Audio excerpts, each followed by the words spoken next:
السلام عليكم ورحمة الله تعالى وبركاته. في هذا الفيديو اللي غادي نصحوا فيه الامتحان الوطني للبكالوريا 2017 خيار فرنسية، وفي نفس الوقت فرصة للتعلم كيفية الكتابة، كيفية تحرير الأجوبة. c'est-à-dire comment rédiger les réponses et comment bien présenter sa feuille de l'examen. Donc, comme j'ai dit dans une vidéo précédente, donc il faut bien remplir les informations qui sont là, d'accord, en commençant par le numéro d'examen. Donc, j'ai expliqué tout ça dans une vidéo précédente. Donc, commencez par ces informations, ensuite commencez à résoudre les exercices. Alors, comme j'ai dit, vous pouvez commencer par n'importe quel exercice vous voulez. Donc, il y a une page qui contient des instructions générales. L'utilisation de la calculatrice non programmable est autorisée.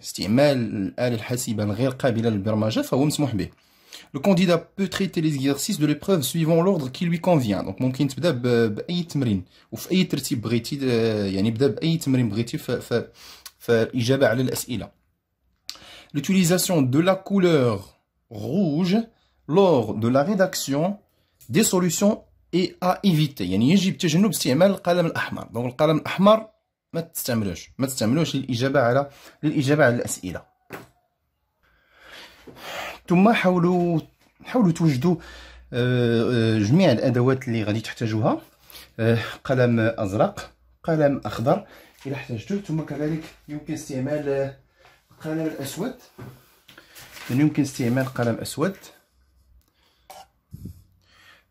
ما تنساوش كذلك المسطرة، ثم الآلة الحاسبة في حالة إذا احتاجتها، لأنه في هذا الامتحان مسموح بها، مع العلم أنه يمكن تكون امتحانات استعمالها غير مسموح. نعم. ثم بالنسبة ل composant du sujet, l'épreuve est composée de 3 exercices et un problème indépendants entre eux et répartis suivant les domaines comme suit. Donc بالنسبة ل 2017 فكانت الجيومتري dans l'espace وكان calcul de probabilité. D'accord. إذا في هذا الامتحان راه ما غاديش نصحح géométrie dans l'espace et calcul de probabilité، ولكن غادي نصحح les nombres complexes et l'étude et le problème sur l'étude de fonctions numériques, calcul intégral et suite numérique qui est sur 11 points. Donc comme j'ai dit dans une vidéo précédente, donc pour vous, pour les sciences expérimentales, sciences physiques et SVT, eh bien vous pouvez estimer le temps dans lequel vous devez résoudre ces exercices. Par exemple, celui de 3 points, donc je vous ai dit de multiplier par 9, donc ça fait 27 minutes. Et pour 11 multiplié par 9, ça fait 99 minutes. D'accord? 99 minutes. Donc à peu près 1h30, disons 1h30, un peu plus qu'une heure et demie. Et là, c'est presque, disons, une demi-heure. Donc il ne faut pas dépasser ce temps pour résoudre ces exercices. D'accord? C'est le maximum. Donc c'est le maximum. Alors, maintenant, on commence. D'accord. Premier exercice qu'on va corriger, c'est celui sur les nombres complexes. Exercice 3. On considère les nombres complexes A et B tels que A égale racine 3 plus I et B égale racine 3 moins 1 plus racine 3 plus 1 fois I. Donc, il y a 2 questions. La première se compose de 3 questions et la deuxième aussi se compose de 3 questions. Donc, on va commencer par... Donc, vous pouvez bien lire tout l'exercice avant de commencer. Donc, vérifiez que B est égal à 1 plus I fois A. Alors, n'oubliez pas d'utiliser votre brouillon, mais pas pour une très longue durée. Donc, j'espère que vous pouviez bien répondre à cette question. Donc, si vous avez travaillé bien dans la préparation, donc bien, cette question va apparaître un peu facile pour vous. D'accord, on veut montrer que B est égal à 1 plus A fois I. Donc, on peut commencer par 1 plus I fois A et on fait les calculs. Donc, c'est 1 plus I multiplié par racine 3 plus I. Et il faut faire les calculs pour trouver enfin que c'est B. Donc là, ne passez pas beaucoup de temps en brouillon. D'accord? Juste essayez d'avoir l'idée en brouillon et essayez d'écrire. Parce que je vois beaucoup d'élèves, ils écrivent tout dans le brouillon et ensuite ils vont passer pour l'écrire dans la feuille propre. Alors, comme ça, vous pouvez un peu perdre beaucoup de temps. Essayez d'avoir l'idée ici et le reste des calculs, c'est pas très grande chose. D'accord? Donc ici, on peut commencer. Donc, après avoir écrit les informations, comme j'ai dit, alors, on commence ici. On laisse une ligne, si vous voulez. Exercice 1. Exercice 1.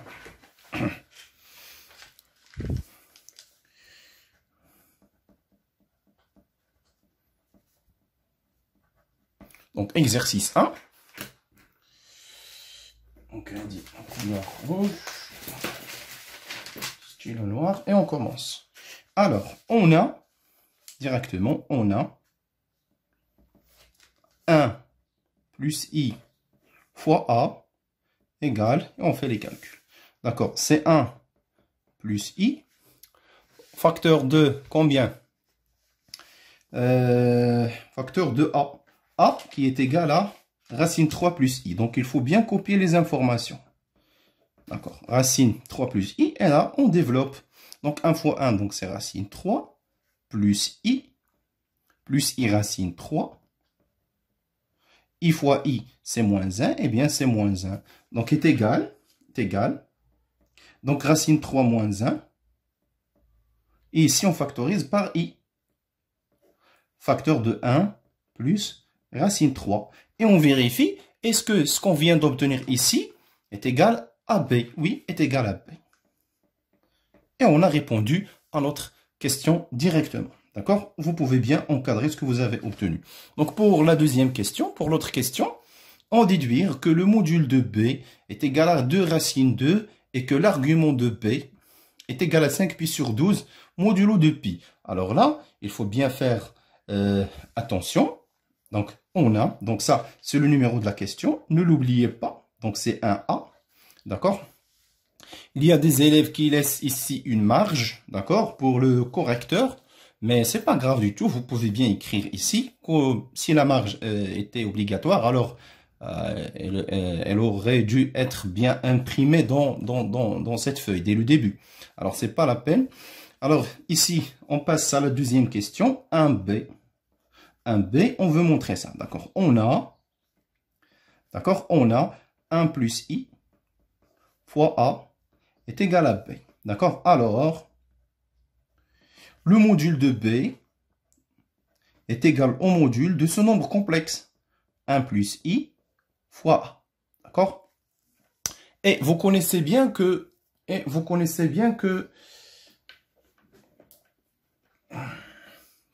que c'est... D'accord, ça marche maintenant. Donc, vous connaissez bien que le module du produit, c'est le produit des modules. Donc, est égal au module de 1 plus I fois le module de A, qui est le module de 1 plus I fois le module de le A, le nombre A, on le connaît bien, c'est racine 3 plus I, c'est racine 3 plus I. Vous connaissez bien comment calculer le module. Donc ici, c'est la racine de 1 carré plus 1 carré fois le module, ou bien fois la racine de racine 3 carré qui est 3 plus 1 carré qui est 1. Donc c'est racine 2 fois racine 4. Racine 4 c'est 2, donc c'est 2 racine 2. Et nous avons répondu à notre question. D'accord? Sans bruyant, donc c'est clair. D'accord. Pour la deuxième question, donc elle se compose de deux questions. Donc l'argument de B, le module de B et un argument de B. D'accord? Donc là, c'est une première partie de la réponse. Donc on peut mettre ici une petite étoile. On passe à une autre pour bien dire que nous sommes dans la seconde partie de cette question. D'accord? On a B égale à 1 plus I fois A. Alors, vous connaissez bien que l'argument de B va être égal à celui de 1 plus I à l'argument, je veux dire ici, désolé, est congru à l'argument, égal à l'argument. Donc ici, j'ai oublié l'argument, donc je peux l'ajouter, il n'y a pas de problème. Modulo de pi. D'accord? Modulo de pi. Oui, comme une remarque ici, vous pouvez bien utiliser votre blanco, mais s'il vous plaît, n'exagérez pas. D'accord? N'exagérez pas. Mettez belle rouge, d'accord? Utilisez-le quand c'est très nécessaire, d'accord? Et faites attention pour ne pas l'utiliser beaucoup, parce qu'il dérange, d'accord? Il y en a des feuilles qui contiennent plus de blanco que de stylo, d'accord? Alors, s'il vous plaît, utilisez-le quand c'est très nécessaire et essayez d'être le maximum possible prudent. D'accord? D'accord, c'est congru. On continue les calculs. Donc, c'est congru. Donc, vous connaissez l'argument, ou bien un argument du produit, c'est l'argument de la somme. Donc, c'est un argument de 1 plus i, plus un argument de a. A, c'est la racine de 3 plus i. Modulo de pi. D'accord. Maintenant, on doit calculer ces deux arguments pour pouvoir continuer. D'accord? Donc, d'une part, on a 1 plus i. Donc, vous connaissez son module. D'accord? On l'a déjà calculé ici, quand on est en train de calculer, de faire ces calculs-là. Donc, c'est racine de 2. Donc, on factorise par racine 2. Vous connaissez bien ce type de technique. Plus i, racine 2 sur 2. Qui est égal, je continue, qui est égal, racine 2, cosinus, pi sur 4, plus i sinus, pi sur 4. Eh bien, j'espère que vous maîtrisiez le cercle trigonométrique et avec, bien sûr, ces valeurs usuelles. Eh bien, donc, qu'est-ce qu'on dit à partir de là? Donc, un argument de 1 plus i est pi sur 4 modulo de pi. On passe maintenant, on passe à l'autre. Et on a, d'autre part, on a racine 3 plus i est égal, on factorise par son module qu'on a déjà calculé ici. Donc c'est racine 4, il y a en même temps 2. Donc c'est 2, facteur, racine 3 sur 2 plus i fois 1 sur 2, ou bien 1 sur 2i. Donc c'est 2 fois cosinus. Donc, quel est le nombre réel dans le cosinus? Eh bien, qui est bien connu, le cosinus zéro, c'est racine 3 sur 2. Eh bien, c'est pi sur 6. D'accord? C'est pi sur 6 plus i, sinus pi sur 6. D'accord? Vous pouvez bien se servir, si vous ne l'apprenez pas, vous pouvez bien se servir du cercle trigonométrique pour s'en rappeler. D'accord? Alors, donc, qu'est-ce qu'on dit ici? Un argument de racine 3 plus i est égal à, ou bien est congru à pi sur 6 modulo de pi. D'accord? Maintenant qu'on a calculé ces deux arguments, on revient pour poursuivre, d'où l'argument de B est congru. L'argument de 1 plus i, c'était pi sur 4, plus pi sur 6, modulo de pi. Alors, ceci, en calculant, on va trouver que c'est, eh bien, on réduit au même dénominateur, donc c'est 12 ici, donc on multiplie par 3, donc c'est 3 pi si vous voulez, plus ici on multiplie par 2, ça fait 2 pi modulo 2 pi. On peut continuer ici, c'est 5 pi sur 12 modulo 2 pi. D'accord, donc on peut utiliser même la règle pour encadrer ces résultats si vous voulez. C'est bien. D'accord, on a terminé la réponse à ces deux premières questions qui sont A et B. D'accord, on poursuit maintenant.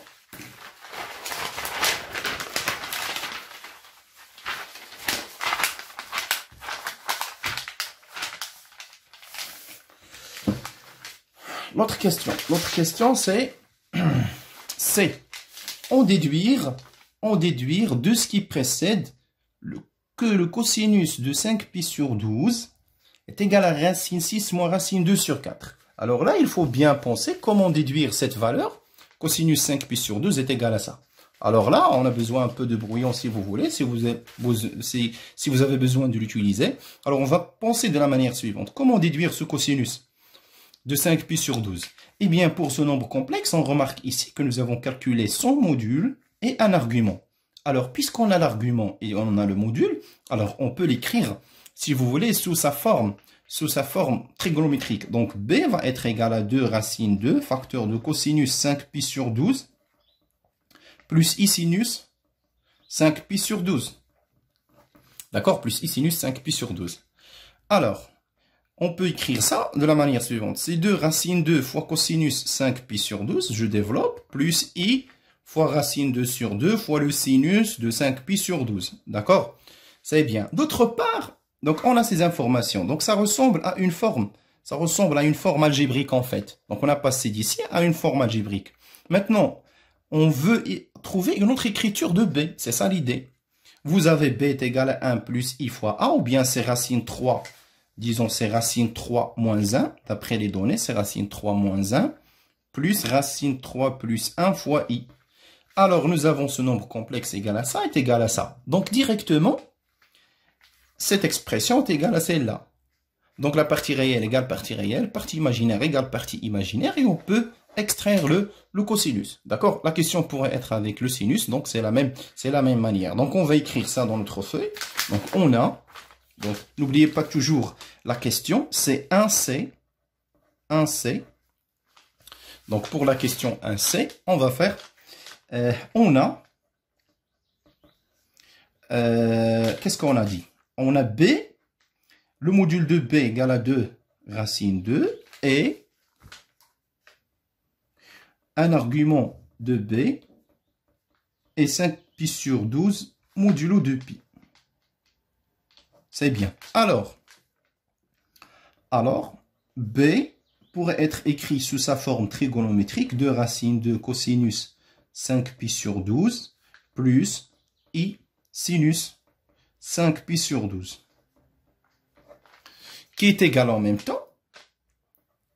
Donc, b est égal 2 racine 2 fois cosinus 5pi sur 12 plus 2 racine 2 sinus 5pi sur 12 et tout ça fois i. D'accord? Tout ça fois i. Donc, on peut même mettre ça entre parenthèses si vous voulez pour que ça soit bien clair. D'autre part, et on a, si vous voulez, b égale, je reviens aux données tout de suite. Donc c'est b moins, c'est racine 3 moins 1 plus racine 3 plus 1 fois i. D'accord, c'est racine 3 moins 1, c'est racine 3 moins 1 plus racine 3 plus 1 fois i. D'accord, je vérifie parce que faut pas mettre des erreurs dans les données. D'accord, c'est bien. Alors, on en déduit que cette expression est égale à cette expression. D'accord? Donc, on peut l'écrire directement si vous voulez. Alors 2, racine 2 cosinus 5pi sur 12 est égal. Donc, la partie réelle est égale à partie réelle. Partie imaginaire égale partie imaginaire. D'accord? Est égal à racine 3 moins 1. Donc, cosinus 5pi sur 12 est égal à racine 3 moins 1 sur 2 racine 2. 2 racine 2, c'est bien. D'accord. Maintenant, mais ce n'est pas ce qu'on veut montrer. Il y a ici un certain racine 6 moins racine 2. Donc, on peut poursuivre les calculs en multipliant le numérateur et le dénominateur par racine 2. En multipliant racine 2, facteur racine 3 moins 1. Sur ici, on multiplie par racine 2, ça donne 2 fois 2, c'est 4.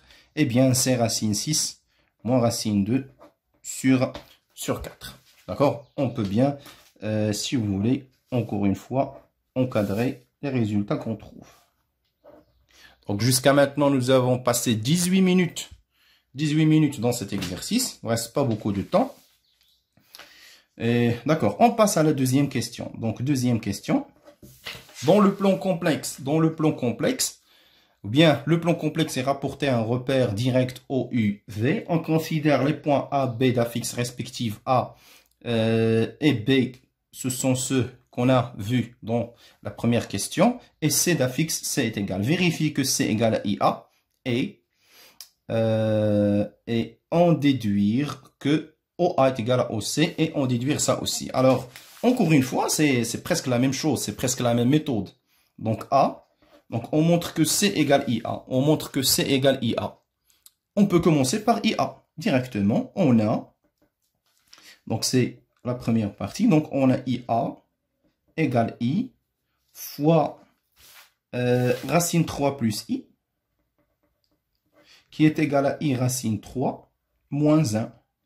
Qu'on peut écrire aussi, c'est moins 1 plus I racine 3, les OA, finalement, les OSC. Donc, on a montré ça, d'accord? Maintenant, on peut même faire une conclusion, donc, si vous voulez, IA égale à C. Maintenant, la suite de la question est en déduire que OA égale à OC et que ça. D'accord. Maintenant, comment déduire que OA égale à OC? Donc, on a, c'est très simple à voir. Donc, on a IA égale à C. Alors, on passe au module. D'accord? On passe au module. Le module de IA est égal au module de C. Donc, le module de I fois le module de A est égal au module de C. Le module de I, c'est 1. D'accord? Le module de A, on ne le connaît pas. Donc, on va écrire A égale à C. Au module de A égale à C. Alors, vous avez vu dans votre cours que le module d'un nombre complexe, c'est sa distance. C'est la distance de son image. C'est-à-dire, là, nous avons l'affixe A. D'accord? Le module de A, c'est la distance du point d'affixe A, les O grand A majuscule. C'est la distance au point O, qui représente ici l'origine du repère. Donc ici, d'après le cours, on peut dire directement, ou bien si vous voulez ajouter, ça c'est le module de A moins ZO, est égal au module de C moins ZO. Où je n'ai ZO, là c'est C. D'accord? Je vais écrire ça, c'est le module de A moins ZO. En même temps, c'est 0, égal au module de C moins ZO. Et ça, c'est la distance au A, et ça, c'est la distance au C. Mais on peut dire directement, d'où finalement, la distance au A est égale à la distance au C, si vous voulez, car O est l'origine du repère, si vous voulez, du repère OUV. D'accord. C'est bien. D'accord, c'est suffisant pour le dire. Maintenant, on veut passer à montrer que cet argument-là, d'accord? Donc, on peut commencer les calculs directement. On a OA, OC, la mesure de cet angle orienté, Donc, vous connaissez bien, d'après votre cours, que ça, c'est exactement un argument de ZC, les OC, d'accord? C moins ZO, les OC c'est 0, sur A moins, combien? Sur A moins O aussi, moins Z.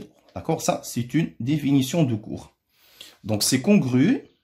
C'est un argument de C sur A, modulo 2pi. Et c'est quoi C sur A? Nous avons, à partir ici, on a trouvé que IA égale à C. Donc, si vous divisez C par A, d'accord? Donc, IA égale à C. Donc, C sur A égale à I. Donc, directement, c'est un argument de I. Modulo 2pi. Et c'est quoi un argument de I? Eh bien, c'est un nombre complexe imaginaire pur dont le coefficient est strictement positif. Donc, directement, c'est pi sur 2 modulo 2pi. Donc, nous avons répondu à ces trois questions. Alors, on passe à la question B, qui dit que montrer que B est l'image du point A par la translation de vecteur OC. D'accord? Donc maintenant, on considère une translation de vecteur OC. Alors, vous connaissez bien l'écriture complexe. Donc, je n'ai l'écriture complexe. Donc, l'écriture complexe, ou bien on peut montrer l'égalité de deux vecteurs, si vous voulez. D'accord, qu'est-ce que veut dire la translation ou bien l'image de translation?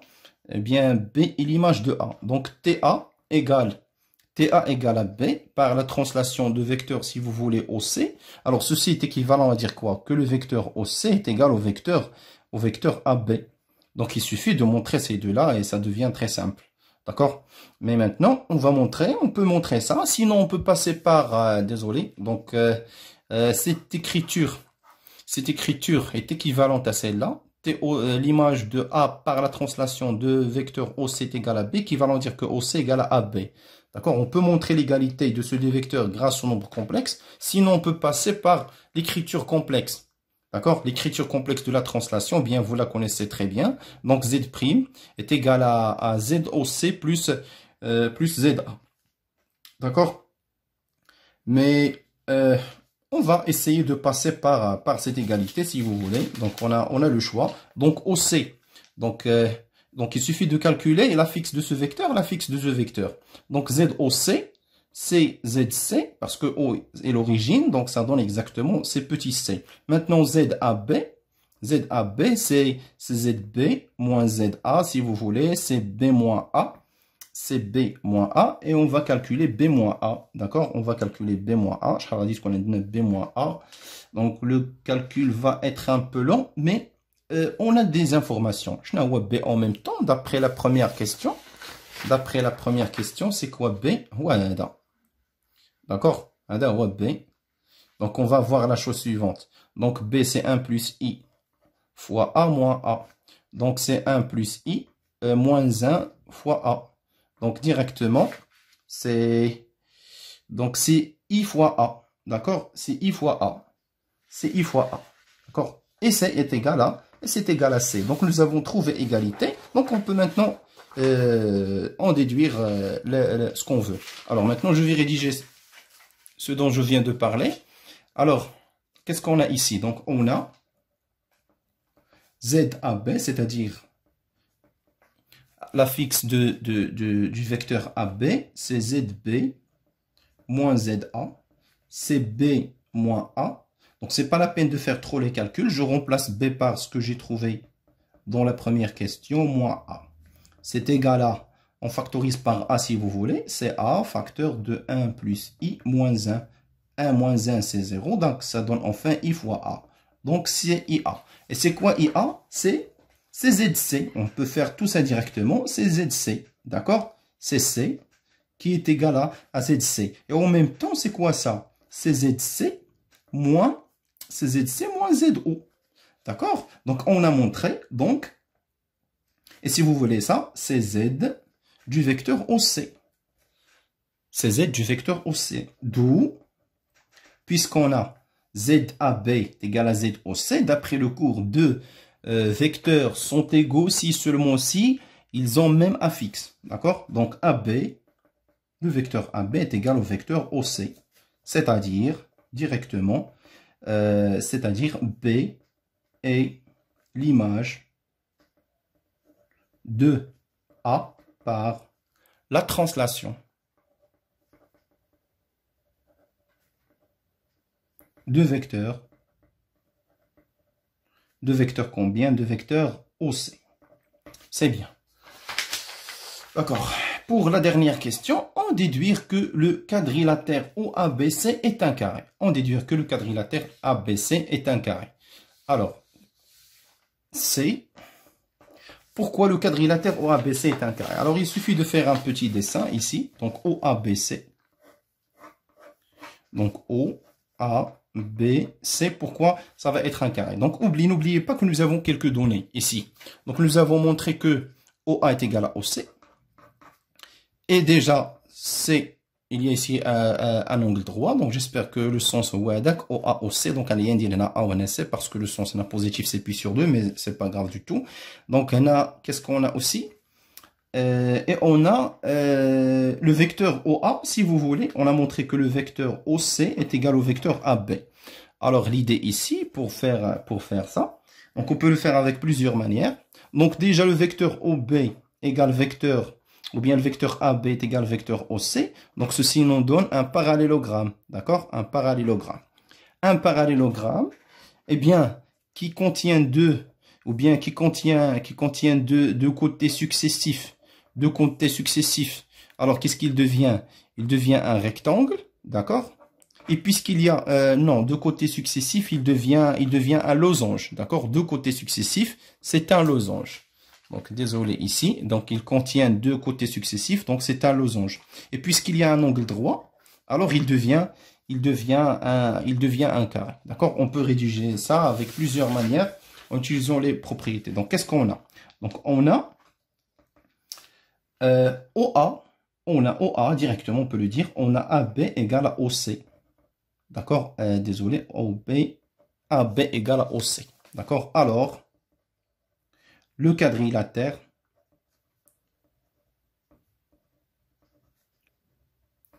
le quadrilatère OABC est un parallélogramme.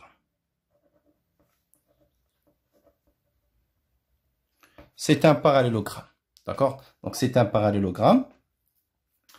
Et ensuite, c'est un parallélogramme. Donc, d'autre part, et on a OA, si vous voulez, et OC, OA et OC sont deux côtés consécutifs, si vous voulez, ou bien successifs, égaux. Donc, le quadrilatère OABC, il devient quoi cette fois-ci? Donc, ce sont égaux, est un losange. On continue, et puisque ce losange contient un angle droit, on a montré que OA, OC est de mesure pi sur 2, modulo 2pi, alors qu'est-ce qu'on va déduire finalement? Alors, ce quadrilatère OABC est un, parce que le losange, lorsqu'il contient un angle droit, c'est un carré, est un carré. D'accord. C'est bien ce qu'on veut montrer. Eh bien, c'est la fin de cet exercice. Eh bien, j'espère que c'est très bien clair. N'oubliez pas de faire une révision, mais pas maintenant, vers la fin ou bien à la fin de votre composition. D'accord? Donc ici, c'est l'exercice 1. D'accord. Donc j'espère que c'est clair. La vidéo prochaine, Inch'Allah, on va corriger.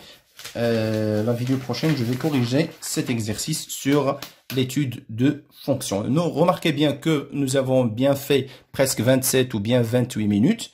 Donc vous pouvez voir dans la vidéo 32 minutes, ou bien 33 minutes. Mais j'ai parlé au début, je ne sais pas combien, presque 3 ou bien 3 minutes au début. Et aussi vers cette fin, donc le calcul de temps, c'est un peu, c'est raisonnable, c'est exact, mais l'important c'est qu'il ne faut pas le dépasser, d'accord? Parce qu'il y a d'autres exercices qui vous attendent et qui méritent aussi leur temps, d'accord? Donc je vous souhaite bonne chance.